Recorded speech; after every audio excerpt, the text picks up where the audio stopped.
नमस्कार बच्चों, आज हम शुरू करेंगे बेसिक कंसेप्ट ऑफ केमिस्ट्री के फर्स्ट चैप्टर का अगला टॉपिक, जिसका नाम है पदार्थ का वर्गीकरण, classification of matter. Classification of matter. देखिए बच्चों, हमारे पास जो विभिन्न प्रकार के पदार्थ प्रकृति में पाए जाते हैं, इनका हमने एक वर्गीकरण तो इनकी अवस्था के आधार पर किया है, जिसे हम ठोस, द्रव और गैस के नाम से जानते हैं। एक वर्गीकरण जो है हम करते हैं इनके संगठन के आधार पे कि इनका निर्माण कैसे हुआ है। तो उसके आधार पे जब हम वर्गीकरण करते हैं तो देखिए, जैसे हमारे पास विभिन्न प्रकार के पदार्थ प्रकृति में पाए जाते हैं, जैसे लोहा, तांबा,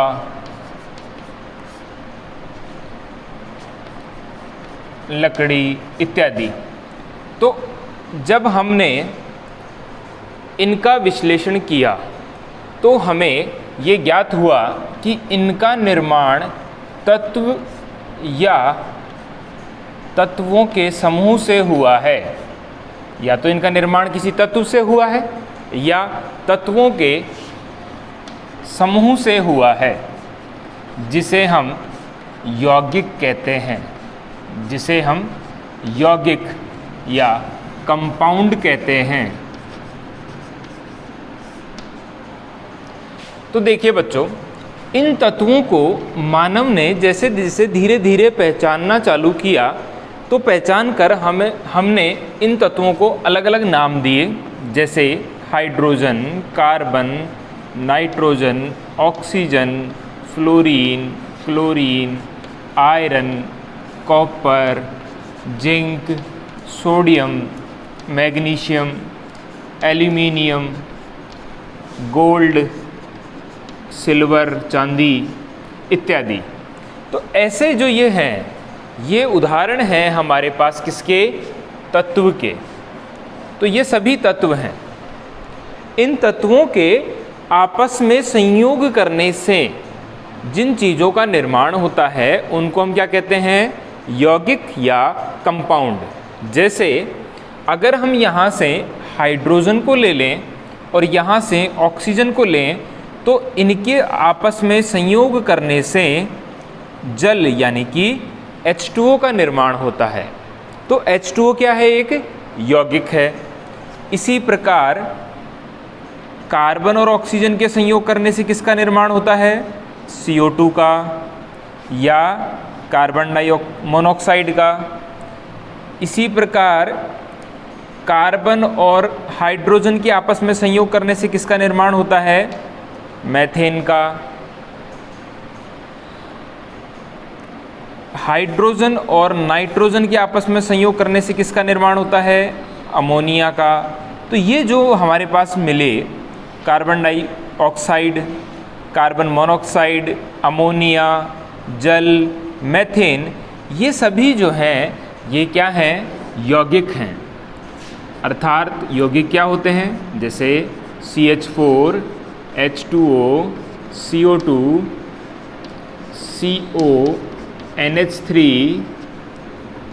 H2SO4, HCl इत्यादि क्या हैं? यौगिक हैं। और इनकी बहुत ही ज़्यादा संख्या में ये पाए जाते हैं। तो जब हम पदार्थ का वर्गीकरण कर रहे हैं, तो पदार्थ का वर्गीकरण हम दो भागों में करते हैं। एक तो हम करते हैं शुद्ध पदार्थ के रूप में, और एक करते हैं हम मिश्रण के रूप में या मिक्सचर के रूप में। तो देखिए ये किस प्रकार करेंगे हम।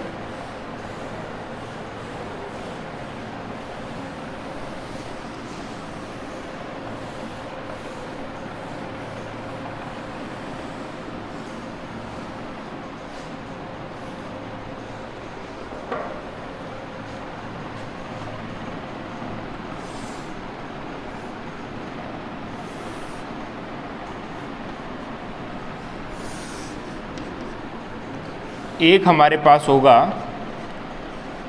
शुद्ध पदार्थ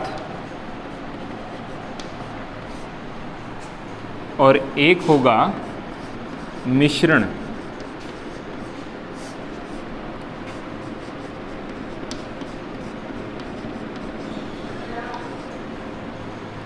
मिक्सचर, शुद्ध पदार्थ, प्योर सब्सटेंस।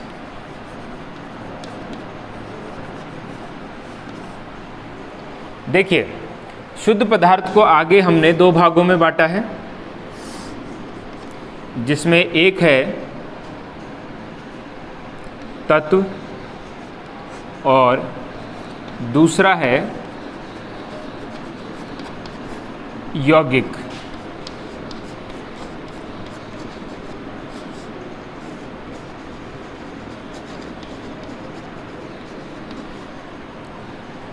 तत्व, जब कोई वस्तु केवल एक ही प्रकार के तत्व से पूरी की पूरी निर्मित हो तो वह शुद्ध पदार्थ तत्व कहलाता है। जैसे हीरा, हीरे का निर्माण केवल एक ही तत्व कार्बन से होता है। अगर कोई भी तत्व प्रकृति में शुद्ध अवस्था में पाया जा रहा है, अकेला पाया जा रहा है, तो उसे हम शुद्ध पदार्थ के रूप में परिभाषित करेंगे उस तत्व को। जैसे कि सोना प्रकृति में शुद्ध अवस्था में पाया जाता है, सिल्वर भी प्रकृति में शुद्ध अवस्था में भी मिलता है, प्लेटिनम भी प्रकृति में शुद्ध अवस्था में पाया जाता है। तो ये जब कोई तत्व अपनी शुद्ध अवस्था में प्रकृति में पाया जा रहा है तो वो एक प्रकार का शुद्ध पदार्थ है। उसका निर्माण केवल एक ही तत्व से हुआ है।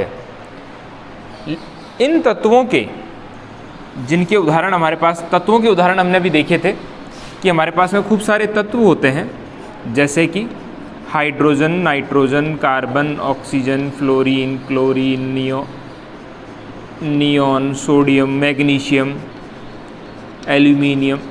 ये हमारे पास में बहुत सारे तत्व हैं। उनमें से हमने ज्ञात करीबन 124 तत्वों में से हमने कुछ के उदाहरण यहाँ पर लिखे। इन तत्वों के आपसी संयोग से जिन का निर्माण होता है उन्हें हम क्या कहते हैं? यौगिक। जैसे जल और हाइड्रोजन और ऑक्सीजन के योग से किसका निर्माण होता है? जल का। कार्बन और ऑक्सीजन के संयोग से निर्माण होता है कार्बन डाइऑक्साइड का। नाइट्रोजन और हाइड्रोजन से निर्माण होता है अमोनिया का। ठीक इसी प्रकार हाइड्रोजन और क्लोरीन से HCl, सोडियम और क्लोरीन से सोडियम क्लोराइड, मैग्नीशियम और ऑक्सीजन से मैग्नीशियम ऑक्साइड, एल्यूमिनियम और क्लोरीन से एल्यूमिनियम क्लोराइड। तो ये यौगिक है हमारे पास। अगर हमारे पास जल शुद्ध अवस्था में है, अर्थात उसमें कोई अन्य प्रकार की अशुद्धि नहीं मिली हुई है, तो वह भी शुद्ध पदार्थ कहलाएगा। वह शुद्ध पदार्थ जो यौगिक अवस्था में है।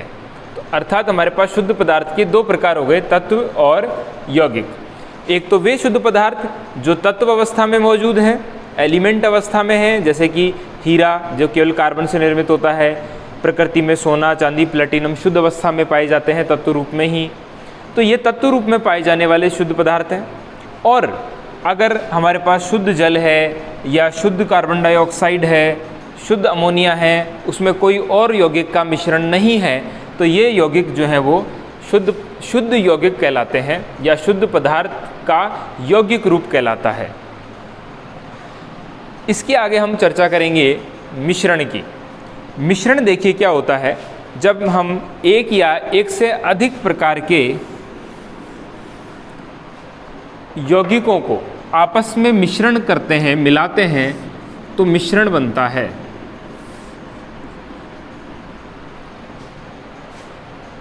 मिश्रण जो है ये होता है समांगी मिश्रण एक प्रकार तो इसका, और एक होता है विषमांगी मिश्रण। समांगी जिसे हम होमोजीनस मिक्सचर भी कहते हैं, और विषमांगी इसे हम हीटेरोजीनस हेट्रोजीनस मिश्रण भी कहते हैं। देखिए, अगर हमने समांगी मिश्रण बनाया तो जैसे हमारे पास में दो प्रकार के यौगिक हैं, एक ये है और एक ये है। एक पात्र में हमने इनको मिश्रित किया। अगर ये मिश्रण इनके समान वितरण को दर्शाता है, अर्थात दोनों पूरे के पूरे मिश्रण में समान रूप से वितरित हैं, इस प्रकार, तो ये जो मिश्रण है ये कहलाएगा समांगी मिश्रण। और अगर इनका वितरण असमान है, जैसे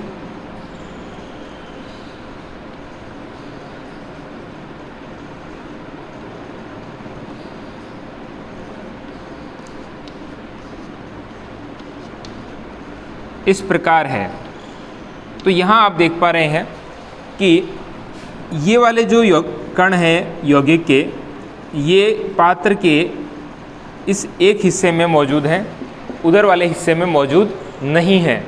और ये जो गोले वाले कण हैं ये इस तरफ नहीं है, केवल एक ही तरफ यहाँ पे मौजूद हैं।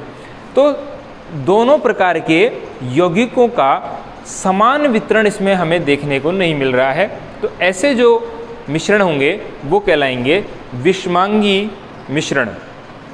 देखिए, अब इसके कुछ उदाहरण हम देखते हैं। जैसे चीनी का घोल, अगर आप एक गिलास में पानी लेकर उसमें कुछ मात्रा में चीनी घोल लेते हैं, तो चीनी पूरी घुल जाने के बाद जब आप उस पानी के गिलास को टेस्ट करते हैं, चखते हैं, तो आपको वह समान रूप से मीठा प्रतीत होता है। अगर आप उसके गिलास में ऊपर वाले हिस्से से उसको पिएंगे तो भी आपको समान रूप से मीठा महसूस होगा, और निचला जो घोल का हिस्सा है उसको अगर आप पिएंगे चीनी घुलने के बाद में, तो भी आपको समान रूप से मीठा मिलेगा। अर्थात ये सभी जगहों में इसके मिठास जो है वो एक समान है। इसका मतलब है कि चीनी के कण जो हैं वो पूरे के पूरे गिलास में समान रूप से वितरित हो गए, जल के अंदर समान रूप से पूरे गिलास में वितरित हो गए। तो इसमें पूरी सभी जगह इसलिए मिठास कैसा है, एक समान। अगर आप इसके बजाय मिट्टी को एक गिलास पानी में घोल देते हैं और थोड़ी देर बाद उसको जब आप देखते हैं तो आप पाते हैं कि मिट्टी निचले हिस्से में अधिक मात्रा में है, उसके ऊपर कम मात्रा में है, और बिल्कुल ऊपर बिल्कुल कम मात्रा में होगी। तो यहाँ पर पदार्थ एक यौगिक की मात्रा ज़्यादा है और यहाँ पर कम है, तो ये असमान वितरण है। ये क्या है, मिट्टी का अगर हमने घोल बनाया तो ये क्या है, असमान वितरण है। तो असमान वितरण होने की वजह से ये क्या कहलाएगा, विषमांगी मिश्रण कहलाएगा। समांगी मिश्रण में जैसे आपके पास चीनी का घोल है, हवा है, हवा विभिन्न गैसों का एक समांगी मिश्रण है,